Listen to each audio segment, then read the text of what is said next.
Welcome to the Cairn. I'm Ben Walker. This is where we sit down with leaders navigating real challenges, people thinking seriously about the future and what it takes to balance people, process and technology when everything's changing. Each episode we explore how leaders actually build strategy, drive real change and get things done in an increasingly uncertain landscape. Whether they're transforming education or revolutionising patient care, these are the conversations with people getting it done. Practical thinking, real outcomes. This is the Cairn. Let's get into it. Today on the Cairn, a conversation about what happens when you realise halfway through a successful leadership career that your brain has been wired differently the whole time, and what that means for technology, AI, and the way we build organisations. I'm Ben Walker, and my guest today is Darryl Munro, Head of Architecture at Saw Fern Farms. Darryl and I go way back, more than 20 years. And since then, he's led technology and change across Spark, Microsoft, and other tech roles. A stint owning a CrossFit gym, and now into technology leadership in one of Aotearoa's key primary industry organisations. In recent years, he's also been open about a late ADHD diagnosis at 52 and how that has reshaped how he understands his own leadership, his teams, and the systems he designs. Today, we're going to connect those threads together: neurodiversity, technology, architecture, AI, and what it really takes to build organisations where different minds can thrive. Darryl, welcome to the Cairn. Thanks for having me, Ben. 20 years. It was the year my daughters were born in 2000, I think we probably first met. Mainland Products in McAndrew Road. So we'll round that up to 25 as well. Back in those days, we were doing server deployment projects, technologies, kind of all rolled together to be Genesis, which was the sort of the brand name that was provided by Computerland. I think you did a lot of work in that area, and you had a big focus on the architecture, systems thinking, and how all these things were fitting together. How was that for you at the time? Did you enjoy coming down and spending time with Mainland Products and some of these other big projects around the country? Yeah, absolutely. It was a big part of my career at the time, where I developed some particular skills that were useful across the country, and there was a small core of us, and actually out of the 4 or 5 of us that were there, 3 of us ended up working at Microsoft not long after in our careers as well. A couple of the guys took a lot of the intellectual approach and thinking and took those things into the Microsoft product suite, System Center, and others just in terms of automation. So New Zealand was certainly ahead of the game. I love the countryside so much. It wasn't that many years later that I actually moved down here, and my first connection with Saw Fern Farms, or PPCS as it was called then, was who I ended up marrying, and Graham and Dunner's still alive and kicking. It was definitely a big change, but another one of the big changes for you was moving outside of technology and into CrossFit, and then obviously back into technology. What drove you to step away from technology for a while?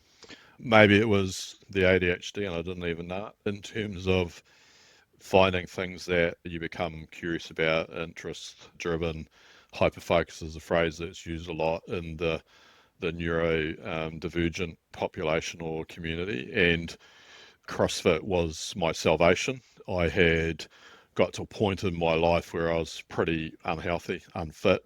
I'd lived a pretty fast and loose lifestyle in my 20s, lots of partying and alcohol and just not really looking after myself. So the realization that if I was to be dad that I needed to be to my girls and live a better life, I had to get fit. And so what took over was this incredible hyperfocus. They say, there's a phrase I used often, the old Remington Steel dude loved it so much he bought the company. So I drank the Kool-Aid so much I ended up buying a couple of CrossFit gyms in Dunedin. But I looked at it like the challenge was similar in terms, like, technology is complex, it's systems oriented, and the way that you need to think about these things isn't just the single dimension of the gold tracks on system boards moving electrons around. They play in the world of process and that sort of thing too. So the body is even more complex. So yeah, it was more spawned out of interest I love working with people as well, and coaching is a big part of that, right?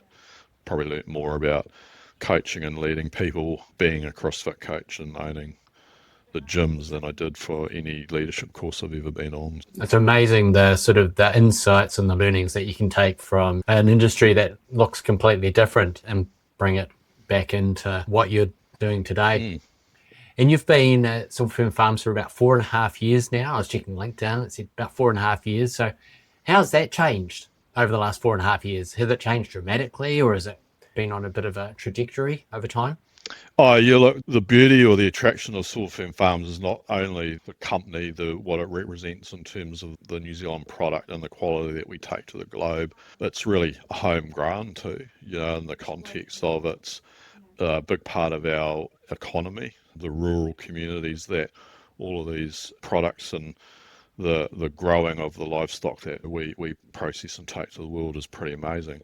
The organisation has typically behaved and operated like that, in a very margin lean industry. You've got to be innovative and creative in how you think about delivering solutions, and a good mate of mine who enticed me to come over, we also did CrossFit together and kind of celebrated life outside of work as well.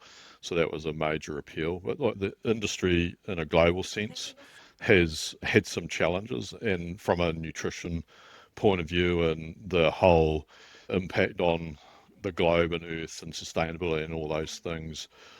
So there was an attraction for me. CrossFit's all about whole foods and the nutrition aspect. So there was kind of some synergies there. I don't hold to the fact that, it's our industry that's one of the big problems on the planet. Humans are probably a worse impact. So yeah, there's some good opportunity, but in terms of our last 4.5 years, it's been a big waking up of the beast, if you like, and doing things quite differently from being relatively homespun in terms of all the tools we use to looking at how we apply off-the-shelf technology where it makes sense, where we build our own, if you like. So it's not without its challenges. When I joined, we were in a boon in terms of money we're making, but the whole industry is going through some challenges. So we have to adapt and be on our game. Sure.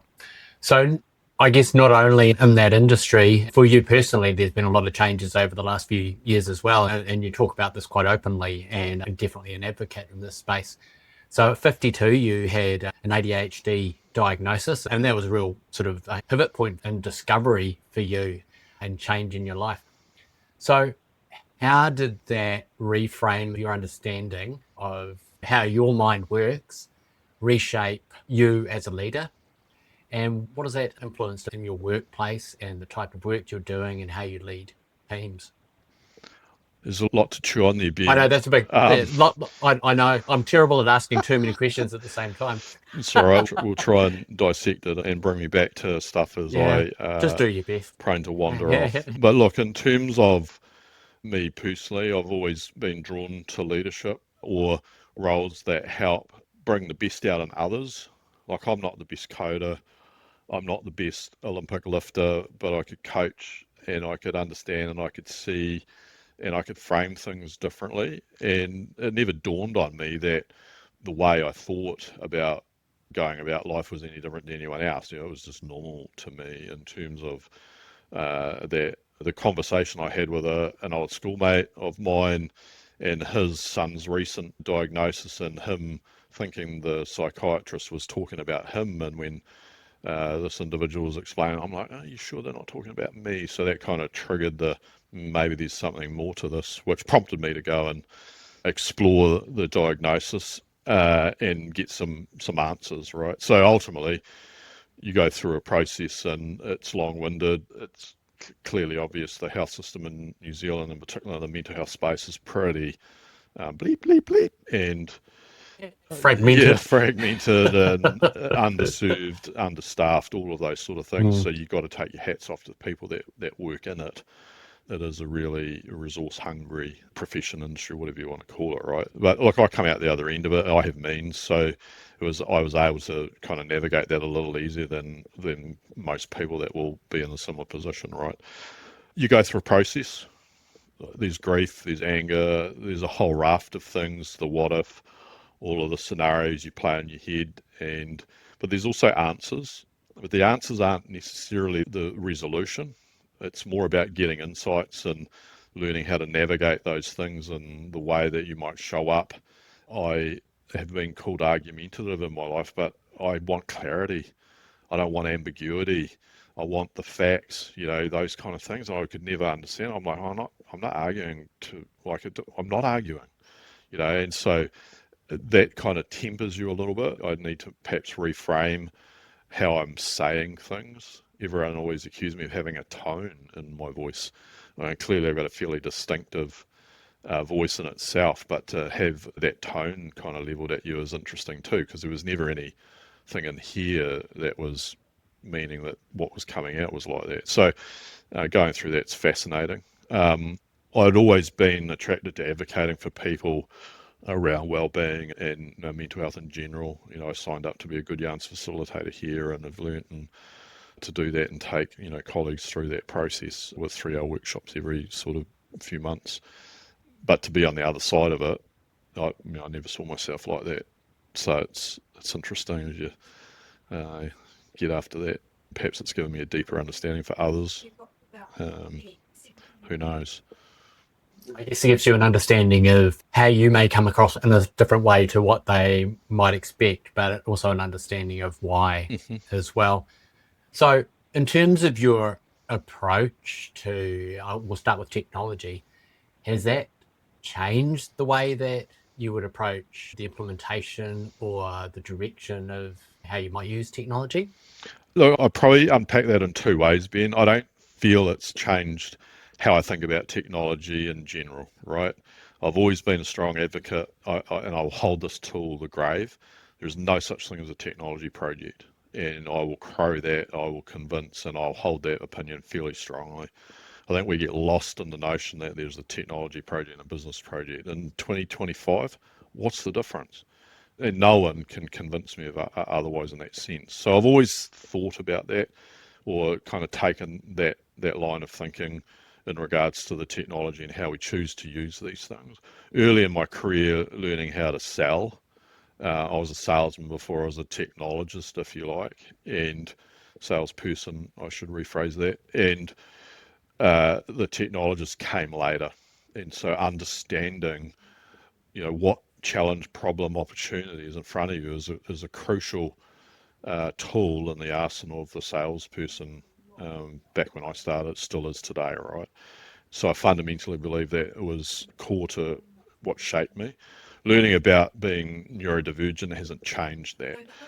What it has done for me on a personal level is opened up some other opportunities in the way, the technology that's emerging today in AI and large language models and the chat GPTs and all of those sort of things are unlocking things that I didn't have the patience for previously. You have a good idea, you can see a way of doing something, but you don't know how to bring it to life. So I think that's been a massive change. But in terms of technology in general, no. Leadership hasn't changed necessarily. Awareness has. That might manifest in some different ways of leading people or putting yourself out there. You've said so many things I can relate to there, and I'd love to pick up on all of them, but we're just going to head down rabbit holes if we do that. One of the things I picked up on was, the sort of siloed approach that we used to have in the past. I remember I worked at the district health board, and all the computer guys were in the basement, like quite literally the lower ground floor. We'll just tuck them away. They can, do their thing, making, whatever they do work in the background. And that's such an archaic sort of model now, isn't it? Because everything is connected. Everything in a business, all the technology, the business vision to how they deliver that needs to be connected for them to be successful in whatever they're doing and deliver their outcomes. So that's something I find difficult when people can't, they're living in their wee siloed world sometimes, and they can't connect, AI with the previous technology or the next technology with the business, etc. So, yep, completely on the same page there. One of the interesting things that you've written about, Darryl, is this idea of AI systems being encoded with neurotypical bias. And that, that they're being trained on patterns that have been designed by neurotypical minds, and we're seeing this biased sort of content being resurfaced.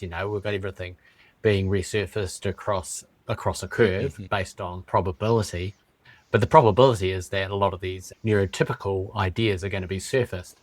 Can you tell us a little bit more about your thinking there, and I guess some of the things that you've written about in that space? Yeah, sure. Look, you've picked up on something that's probably a strong theme through my writing. And ironically, I never thought I'd write. AI's unlocked that capability in me. If anyone's interested in an article that talks about that. But the if I don't want to make it selfish, because I think there's bias inherent from whatever perspective, right? So if you look at how information comes together that is used to train these models and give them the ability to predict the next letter based on the inputs it's getting, going to exist across the realm of all biases, right? And so I think it's on us as a technology profession, it's on those mad scientists that are creating this stuff to be making sure that these things are not just consuming that and getting as much variability in it as possible, right? And I use, look, I have no evidence of this as anything but a hypothetical situation, right?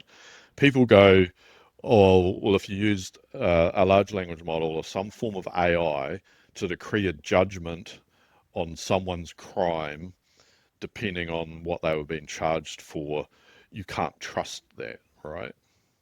And I go, there's a better chance that the probabilistic determination of guilty or not with facts presented and the training that exists in that model is as good, if not better, than asking 12 judges on the circuit in the US to evaluate the same facts and come up with a determination. And let's just see how many of those judges actually end up on the same determination with the same inputs. I reckon the AI is going to win that game, right? And so this is a bit of a narrative that develops around it, that humans are better than this. You put 20 humans in a room, and how many meetings have you been involved in? And there's diverse opinions just because there's diverse opinions, right? And so that these AI tools are just a mirror of humanity in that regard. Bias is a big thing. It can't not be. It's how they're designed. Oh, absolutely. And you've also talked about the slow wash, how AI is quietly absorbing cultural biases in the workplace. Can you tell us a little bit more about that? Well, look, by the time those things kind of get into, they're consumed and they're replayed. And look at the simple reality. AI has been behind a lot of the tools we've been using for years and no one knew it because it's not overtly talked about, right? But before ChatGPT launched on the world, Cambridge Analytica were in the shit for rigging the 2016 election. Do you think they had someone manually going and doing all that shit? No, they didn't. So AI has been sitting there and these things have been perpetrated across all of these technology platforms we go. If you use the example that I wrote about, I grew up, I knew nothing about Halloween. Not because I couldn't go and read a world book, I knew it existed and that sort of thing. But in terms of us as a society, it wasn't relevant to us. It wasn't part of who we were and what we were until all of these things just start showing up on your Instagram feed or your Facebook feeds or whatever. And the old internet filter bubble thing that has been well proven, the more you like something, the more you'll get of what you like.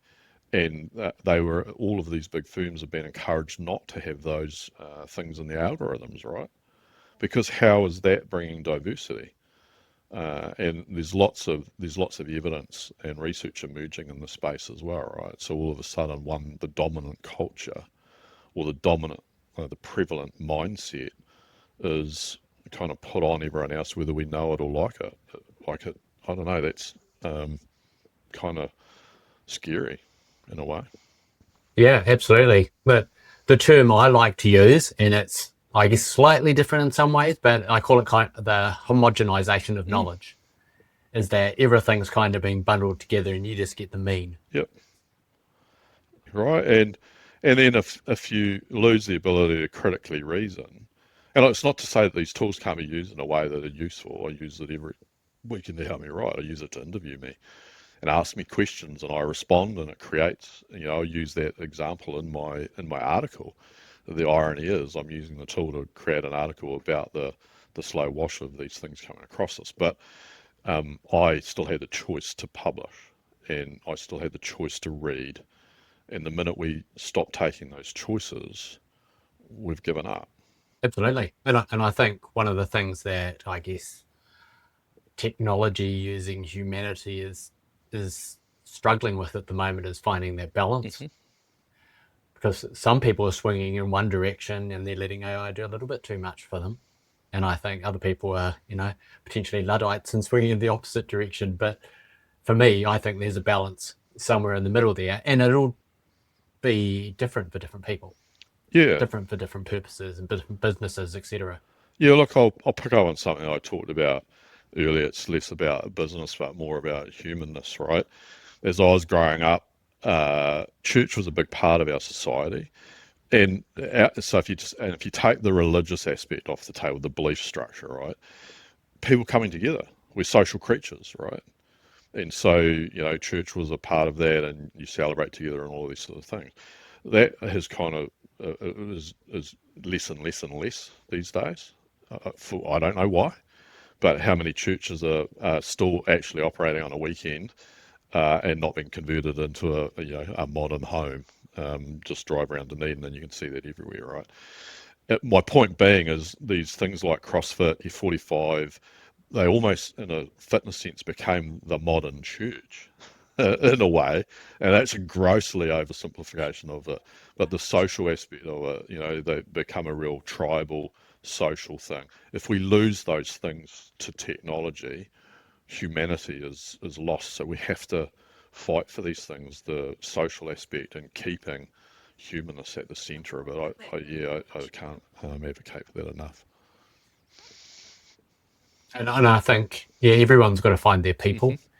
And there's probably less opportunities for that. And I think some people are starting to forget that there's absolute value in actually being with the people who think, potentially think like them, potentially think differently, but believe in the same things, that are heading in the same direction. Yeah. But even in that sense too, like there's some in the autism space and neurodivergence, social awkwardness, and the technologies enabled those groups to come together and not have to deal with being in a room with 40 other people and all the so there's upside as well, and so you've got to celebrate that as long as the downsides are acknowledged, and we work well to kind of level it all out. So your role at Salford Farms, you sit at the head of architecture through, I guess, a couple of things, through your ADHD diagnosis and, potentially the way that you may approach things now. And I guess in the combination with AI, are you thinking about designing systems that embrace either of those things in different ways now? Are they conversations that you're having when you're doing co-design with people, or we should be thinking about these aspects, or there might be a role that AI can play in this particular space? Yeah, absolutely. Like as my learning about my own personal journey opens my eyes to the reality for others. We have to advocate for those things to be considered, right? And I recall on a call recently, we were just talking about some new training material, and the colour scheme was horrific. Like for me, I'm looking at it, I'm going, oh, well, I don't want to come here. So it's actually not going to be, but the training content was really good because it's a 2 minute, 3 minute snippet. And I'm like, oh, that's good, but that's shit. So how do you balance that experience? Like, experience isn't just about how good something looks or the friction. You've also got to be leveraging it or designing and thinking about the diversity aspects that we've got all across the play in that sense. AI can help us because it can also constructively challenge. So I use AI daily to kind of challenge my thinking and all of those things, and assuming that it's not coming back at me biased, and how do you validate that? But if you've got some critical reasoning up here, I think you just ask someone else, right? So it's how you get through that. Architecture, I think, is evolving too. The principles of architecture are no different. This, at the end of the day, all this technology is still ones and zeros. It still complies with the same physical constraints. We haven't hit affordable quantum computing yet, which is, that's like we think we're on the information superhighway now. Well, quantum computing is like light years ahead. So, but we're not there yet. And so these principles still hold true. Have we got new opportunities with AI? Yeah, absolutely. But I always reiterate, AI, like someone said, I was reading something on LinkedIn the other day, they were critiquing someone, how can you be a 25-year AI veteran when AI only came out in 2016? It's like, what planet are you on, bro? AI it's dated back to World War II times, right? Some people probably don't even know what that is. But yeah, so just keep that critical reasoning and be aware of what and why you're designing things. Absolutely. And that's one of the interesting things. So I work with a lot of people around the country in the AI space, but one of the things that I tackle first is generally that AI is not new. It's been around for 75 years. It's not a new technology. It's been commercialized so well over the last few years, and we've had a bit of a breakthrough. Obviously, it's very accessible, through natural language. You can jump on there, jump onto a website, ask some questions, and get an easy answer back, and it's going to be pretty good. It's a very accessible technology. I guess that's why a lot of people, a lot of businesses globally are really starting to embrace generative AI now, because it has never been as accessible as it is today. Well, it's not. You used to have a lot of money and a lot of compute. The old, you and I've been around a long enough time to know password encryption and the old standard line. If it's 256 RSA kind of encryption, you need a great computer to crack it. Yeah, well, perhaps not today. So, those things are far more accessible. And it will have a dramatic impact on our lives as technologists, but also those that use technology. Everyone uses technology today. So we have to be aware of those things for sure. We change here a little bit, Darryl, just thinking about Saltfern Farms, and obviously Saltfern Farms has been around for a long time. It used to be PBCS, and I'm, my uncle, he used to work there, lives over in Australia now. He worked for PBCS, and I think even my father, he worked for PBCS, was called something else in the day, I think, before that. It's a legacy New Zealand primary industry organisation, so obviously there's a lot of history there. Mm-hmm. How has that changed over time? Are there people in the organisation that have had to come on a bit of a journey, technology sort of journey, thinking about values and thinking about leadership? What have you seen change over time? And I know you've been there 4.5 years, but you'll have a view of what has happened in the past and what may happen in the future as well.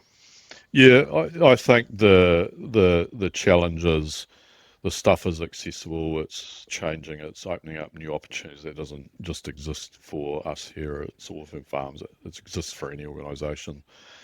And I think ultimately being curious about the stuff, how does it help you solve some challenges? You may have tried it 5 years ago, you may have tried it 10 years ago, but I bet you haven't tried it 6 months ago. This stuff has changed so quickly, and even the stuff we give a crack in the past, whether it's close or distant, the reality is it will change. Back to your point, this stuff is far more accessible, it's far more affordable now. But for me, the big lesson is knowing what and where to apply it. It isn't going to solve all of your ails or your challenges, your opportunities. I go back to my point earlier, the principles still exist. There's ones and zeros running around gold tracks on system boards, whether that's in a cupboard you've got a direct line of sight to, or a data center in Sydney, or where, it doesn't matter. Those physical principles still exist, right? So that thought process needs to still apply. Leadership's an interesting challenge in terms of just being aware and keeping up with these things. If you put it in the technology realm, it is changing. And so the opportunity to get closer to the source of these innovations, i.e. the vendors, not just partners that deliver, the vendors, the information flow is a whole lot quicker as well. And so there's global communities that stand up really quickly around these things. So staying abreast of that's really hard now, and it can't just be one person's job. Not that it ever was, but if one person thinks they can be the arbiter of all decisions or all direction or all of those things, then wake up and smell the coffee. Like it needs to be really collaborative. You still need to make good decisions and get to those decisions as quickly as possible, right? So don't fanny ass around and try and involve everyone. Like there's times where having a coalition of people is helpful because you're actually trying to get a sea change happening. But where you need some forward momentum, you've got to still make some reasonably quick decisions, as long as they don't get you in a place that you regret them, 10 minutes after you made them. And if you're making more of those than you aren't, then it's probably slow down the decision making a little bit, because innovation doesn't need to happen at light speed every minute, every hour of the day, right? For sure.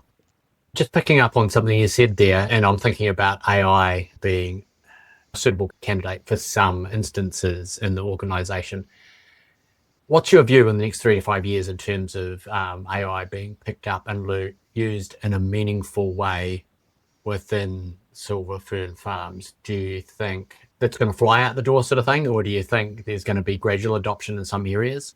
And I guess the other part of that is, because it's a big business, do you have broad recognition of AI being valuable across the organisation? Yeah, I think there's broad recognition. There's still probably more on the curiosity factor stage. We've done some experiments around using AI to surface information that might be more tightly tracked, i.e. that, the old SharePoint search where there's a document that exists, but SharePoint can't find it, right? So pull out of the important stuff you want to find, i.e. safety manuals, organisational techniques, methods, those kind of things, index them and surface them in ways that you're never going to get with a SharePoint search. Those are good ways to help information get out further. If you've got language barriers, then it can't all just be published in English and hope that people will benefit from it. So there's opportunity, AI can translate data and information a whole lot quicker than handing someone to handwrite or type it up, right? So there's plenty of opportunity in that space. Operating efficiency and helping you make decisions, but not making the decisions, right? Because I still think there's lots of variability. If you think you can just bolt AI onto like a data estate that's not well understood, not well governed, if you've got 5 ways of describing the same thing just because you're talking to 5 different people, AI ain't going to help you there, right? So there are ways of working that you kind of got to land, and there's a deeper appreciation required for data and its importance in making decisions. It isn't just, a small group of people that go and grab it and put it in a dashboard and work with you to get that right. That's accelerating really quickly.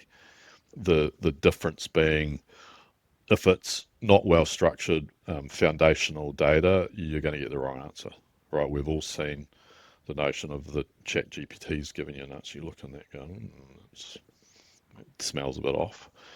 So you can't afford to do that in business, because ultimately this is about trust, right? And the minute you lose someone's trust, your opportunity to have a relationship, transact with them, whatever, is gone. So it will accelerate pretty quickly, though. I'm pretty confident of that.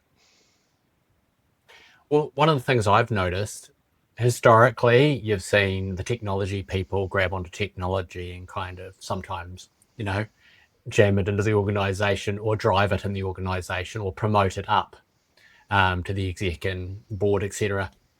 But one of the changes I've seen with generative AI over the last couple of years is people from all over the business may pop up as the AI advocate. maybe someone from HR has seen the potential and the opportunities that it can help them with, or maybe someone from marketing or sales. Or have you seen that? Have you seen different people popping up in the business and saying, "Oh, wow, this is great, Darryl. Can we do something with this?" Yeah, absolutely. Because how can you be a consumer of technology? So take the enterprise, the business aspect.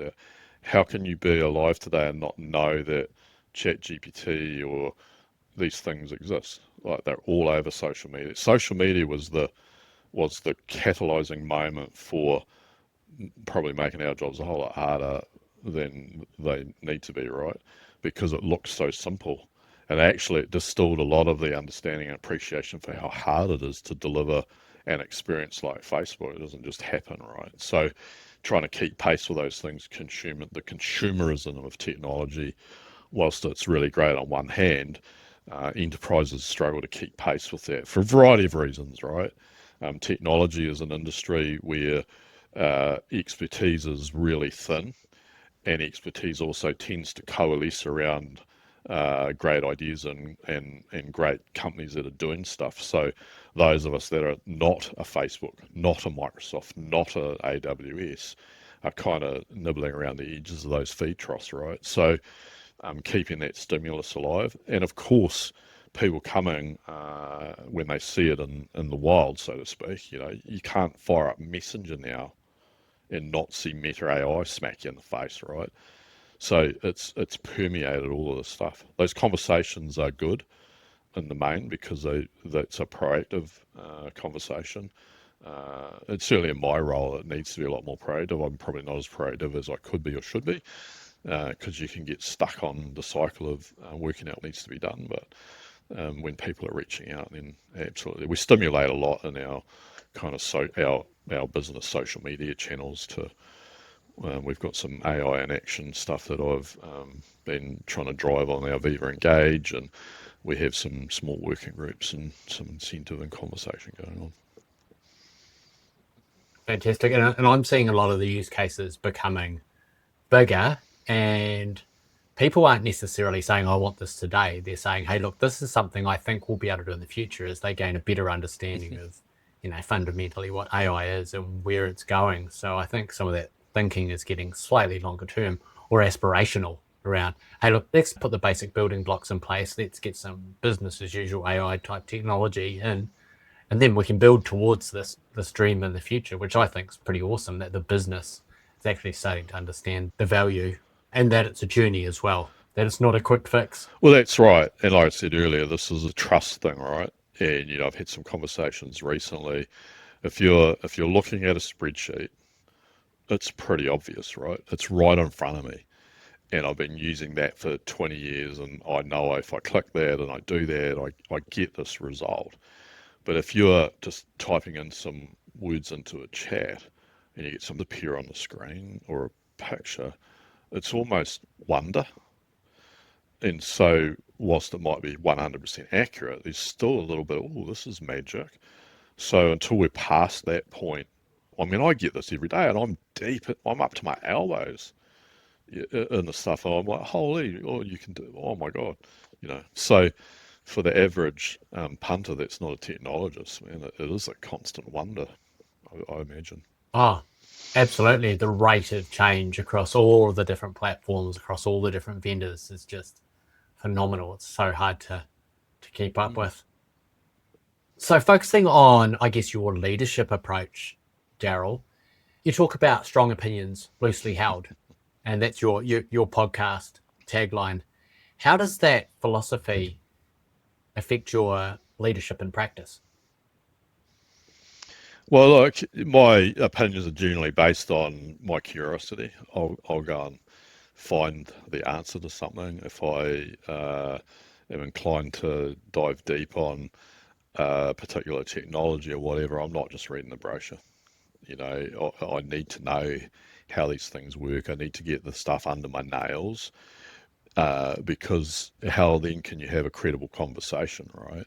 And so the strong opinions are generally driven out of fact and having done the exploration and wanting to understand these things. The loosely held aspect of it is still just as crucial though, right? Because you can't know everything, and your worldview can always be broadened. And so having a conversation, getting into some discourse with someone, an intelligent conversation, and so you kind of get to a better place, right? And so that's the intent, or the idea behind strong opinions loosely held, because it implies that there's some desire to know more, be better, and work with others. That can come off in a way that's, nothing happens, you don't get decisions, blah, blah, blah, blah, blah. But most of our stuff requires change. It's not a decision per se. It's how you work to bring people along. And so I've, over the years developed skills doing that. And I still think they hold strong. Setting a direction is just as important as making a decision, right? And a direction can be articulated verbally or, with writing or whatever it is, right? And I think that's just as compelling in the leadership sense. So when you're going about forming a strong opinion, you would do all the research, you'd find all the facts, and then you'd build up, your own internal case that says, right, this is where I'm at, this is my direction based on the information that I've gathered. Yeah, absolutely. And that might be conversations with others that are more expert than you, or, you've got to get perspective, you've got to understand what problem you're solving. I get into this kind of thing. Well, I think you said earlier, like technologists promote up to, sometimes how does someone know we've got a different way of doing something if they've never seen a different way of doing it? And that might be a new technology. None of us knew we wanted an iPhone until Steve Jobs, he passionately believed that there was some opportunity there, right? And all of us, like, it revolutionized, right? There's a bit of dogma in that, or, and taking a strong belief and holding the line. Yes, I was pretty proud of my BlackBerry until I got my iPhone. Yeah. like many people, you wouldn't go back. No, absolutely, right. And it's not so much about whether it's a BlackBerry or an iPhone. That would never have changed, right? Like, no, I don't want a wheel. I'd rather carry this thing. Well, yeah, okay, you keep carrying it. I'll push the thing in a wheelbarrow because I've removed some friction. I think that's where AI presents some challenges. It'll be the greatest remover of friction in our working lives, I think. Absolutely. So it's almost our final question, Darryl. Is someone diagnosed with ADHD at 52 after decades of success in many different jobs and, I guess, conventional leadership, what would you say to other leaders who might be on the spectrum, neurodivergent, but haven't really found the language or haven't sort of discovered their approach in life? Oh, look, be open to it. It's not a label. Don't think of it like a label. Think of it as discovery, finding some answers. Even if you're older than me and you think that there's something a little different, or you've always had these questions, you don't quite know what, go and find out. What's the worst that can happen? I chose to do it because I wanted to be developing my own self-awareness. I've always been reasonably self-aware in that sense. But understanding more about me can make me a better husband, a better father. I'm still navigating those things, right? No one's perfect at it. And so just having tools, and it gives you a deeper appreciation for others as well. I can't advocate for it strongly enough. It's never too late to learn something new. You just have to be open to it. Yeah. And I like that word, the tools. You can grab different tools, you can grab different frameworks and actually apply them. Yeah. Where relevant. Yeah. I sometimes think the one thing I'd add to that is sometimes I think the personal advocacy of there can be a price to pay for being an advocate and being very vocal about it, but in that sense, that's a price to pay. I had to navigate a conversation with one of my daughters with her perspective on how I share, and that's real. I've got to acknowledge how she feels about it and take that on board, right? So, had I not done the diagnosis, I probably wouldn't have done that. Yeah, again, it gives you those tools to be able to work through those sort of situations in a slightly different way than you might have previously. Yeah, absolutely. Fantastic, Darryl. I've taken up more than my quota of your time. I do have one last question for you, though. In the age of AI, what do you think is the one trait that defines human leadership? Authenticity. Because if you're not going to be who you are, how can you be anything at all, right? And AI is removing some of that authenticity potentially because it makes everything look the same. There's some biases that will keep getting perpetuated, all of those things that we've talked at through this. So remaining authentic and holding true to sort of those values and the humanness of it, and just being authentic doesn't mean breaking society's boundaries or anything like that, but just be who you are. Thank you so much, Darryl. I really appreciate your time. Thank you. No, thanks, Ben. Been good. That's the kid. Thanks for listening. If you found this conversation valuable, share it with a leader at your network who needs to hear it. Subscribe wherever you listen to stay updated on the next conversation. Visit gen.nz for show notes, resources and more.